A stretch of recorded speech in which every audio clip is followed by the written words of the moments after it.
the Pine Mountain Lake House residence providing Gary with an opportunity to indulge further into the stock market procrastination of investment, his sister giving him access to her and Donald's investment portfolio, allowing him to make short-term day trades for them.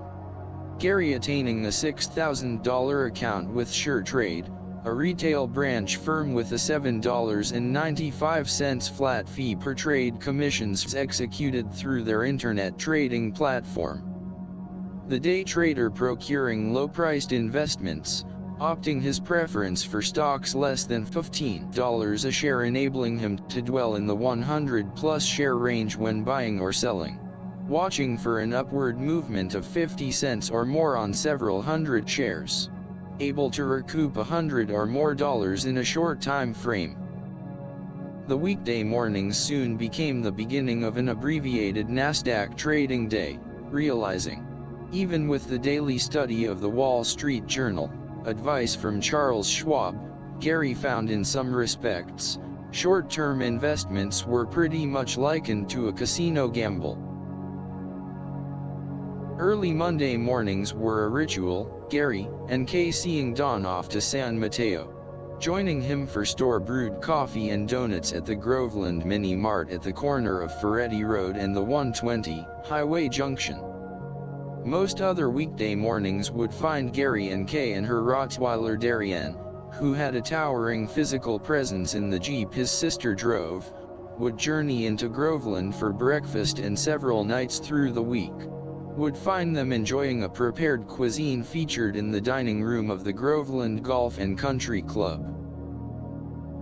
The two would frequent the acreage every day, both participating in the reconstruction of the historic cottage, and catering to the two horses, which were apropos in the modern stable that had previously been erected.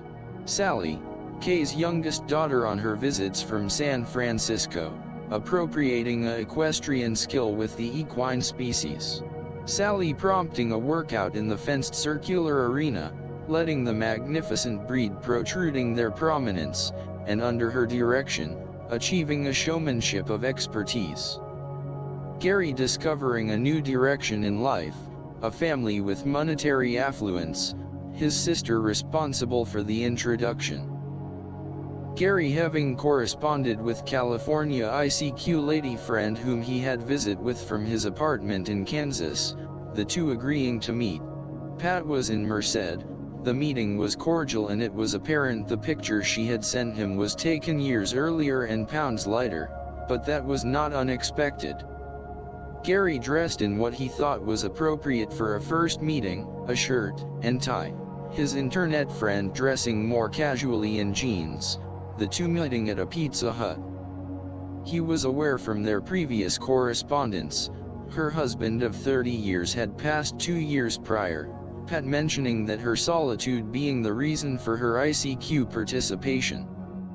Gary finding the lady very congenial, especially when she offered to provide a tour of Merced in her pickup, their brief ride ending up at Yosemite Lake, a small lake bordering the town. Pat relating remembrances, giving a reflection of her late husband, the two having spent decades fishing this lake, Gary listening with understanding as she added, the Hmong influx from Thailand and Laos having proclaimed the east side of the lake as theirs, and the Hispanics having occupied the west side, sadly expressing it was no longer safe. Not being familiar with the demographics of Merced, suspected her concern was warranted. Gary thanking her for an enjoyable afternoon, the two able to finally meet. Another foray from Groveland, to meet another awareness whom he had correspondence with from Kiowa. Gary noting that both the ICQ persons in California whom he had corresponded with were named Pat. Traveling from Groveland, down Priest Grade, a long trip to Lodi. Pat Johnson having a home in an exclusive gated community, finding her personality adherent to her internet presentation. But discovering her physical apparition was new to him. She was handicapped, not able to walk without an accommodation. Her mode of transportation was a van with a lift enabling her to sit in the driver's seat. Her conversation was enlightening, very knowledgeable, humorously mentioning her gated community was where the Stockton Police Department resided, but her aspirations were those of reliving the past. The two journeying to an A&W drive-in to partake of the roller skating waitresses, noting a sign proclaiming Thursday cruise night, a warrant of the past, both enjoying the experience. Her disability didn't prevent her from asking if Gary would spend the night and accompany her to church in the morning. She was a consummate Pentecostal, Gary spending the night in an alternate bedroom rising to a prepared breakfast. Pat capable and able to navigate the kitchen. The Pentecostal church was experience for Gary, never having attended a church service that exhibited such enthusiasm. Never before observing a five-piece band fulfilling the background for the hymns. The congregation standing and lifting their praise to the Almighty. The Sunday morning completed, Gary returning to Groveland, not disappointed at making a new acquaintance, but only as an online friend.